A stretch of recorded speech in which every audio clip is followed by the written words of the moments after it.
Hi guys, तो आज मैं आपको बताने वाला हूँ राइनोस्पोरिडियोसिस और राइनोस्क्लेरोमा एंड राइनोफाइमा के बारे में। तो आपको मालूम है इसमें क्वेश्चन पूछते हैं मिकुलिस सेल किसमें दिखता है, रसल बॉडी किसमें दिखता है, एक्वाटिक पॉन्ड हिस्ट्री किसकी है, या मलबेरी अपीयरेंस किसमें दिखता है, या स्ट्रॉबेरी अपीयरेंस, या ट्रीटमेंट पूछते हैं। तो हम ये सारे क्वेश्चन इस वीडियो में देखेंगे। तो देखो, राइनोस्पोरिडियोसिस क्या है, राइनोस्क्लेरोमा क्या है and rhinophyma that is potato nose और नेजल एलिफेंटियासिस। इसमें हम डिफरेंस देखेंगे। देखो कॉज क्या है राइनोस्पोरिडियोसिस का, राइनोस्पोरिडियम सिबिरी दैट इज एक्वेटिक प्रोटोजोआ है, ये भी क्वेश्चन आता है। राइनोस्क्लेरोमा कैसे होता है, Klebsiella rhinoscleromatis that is Frisch bacillus है, ग्राम नेगेटिव कोकोबैसिल है। तो देखो क्लिनिकल फीचर कैसे डिफरेंशिएट करेंगे राइनोस्पोरिडियोसिस एंड राइनोस्क्लेरोमा में। तो देखो यूनिलैटरल नेजल ऑब्स्ट्रक्शन रहते हैं, बायलैटरल नेजल ऑब्स्ट्रक्शन रहते हैं। तो देखो unilateral nasal obstruction with blood tinged nasal discharge with epistaxis and history of क्या है, bathing in ponds frequently by animal. On examination किया तो क्या है, मलबेरी और strawberry mass with white dot subcutaneous nodule on skin and endemic in South India. तो ये important है, हर एक चीज एग्जाम में क्वेश्चन में दी जाती है। तो हमको ये क्लिनिकल फीचर पढ़ के राइनोस्पोरिडियोसिस का डायग्नोसिस कर सकते हैं।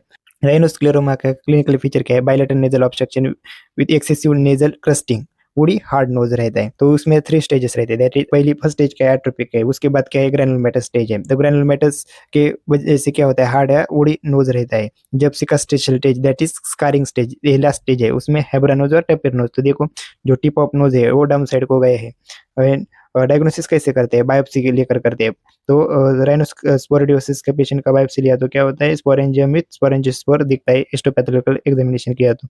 एंड वैसे ही राइनोस्क्लेरोमा के पेशेंट का बायोप्सी किया तो म्यूकुलिस सेल एंड रसेल बॉडी दिखता है। म्यूकुलिस सेल क्या है, फोमी मैक्रोफेजेस रहता है। दैट इज मैक्रोफेज में क्या होता है, इंट्रासाइटोप्लाज्मिक बेसिलर रहता है। That is Klebsiella rhinoscleromatis. And Russell body क्या है, प्लाज्मा सेल में यूसिनोफिलिक इंक्लूजन रहता है। तो डायग्राम में देखो आप। एंड अब ट्रीटमेंट देखेंगे तो देखो, wide excision with cautery plus post operative dapsone. Dapsone क्यों यूज करते हैं, तो रिकरेंस कम होता है डिएप्सन की वजह से। तो वाइड एक्सीजन लेते हैं क्योंकि हम ऑक्सीजन कम लिया तो कुछ जो स्पोर बचेंगे उसके वजह से भी डिसीज रिकर हो सकता है, इसके वजह से हम वाइड एक्सीजन लेते हैं एंड क्वाट्री यूज करते हैं। एंड राइनोस्क्लेरोमा का ट्रीटमेंट क्या है, सिप्रोफ्लॉक्सेसिन, क्योंकि ये बैक्टीरिया से होता है, ग्राम नेगेटिव कोकोबैसिल है। तो हम फ्लोरोक्विनोलोन यूज करते हैं, दैट इज सिप्रोफ्लॉक्सेसिन। तो ड्रग ऑफ चॉइस है, अदर ड्रग कौन से, स्ट्रिप्टोमाइसिन, टेट्रासाइक्लिन, रिपेम्पिसिन। तो हम देखेंगे अब राइनोफाइमा, पोटैटो नोज और नेजल एलिफेंटियासिस।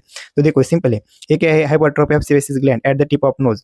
जो टिप ऑफ नोज है उधर हाइपरट्रोफी होती है सेबेसिस ग्लैंड की। वो long standing history of rosacea patient है उसमें होता है राइनोफाइमा।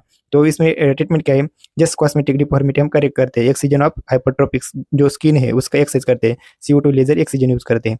तो ऐसे हम 3 डिसीज में डिफरेंशिएट करते हैं। तो ये बहुत इंपॉर्टेंट है एग्जाम के लिए।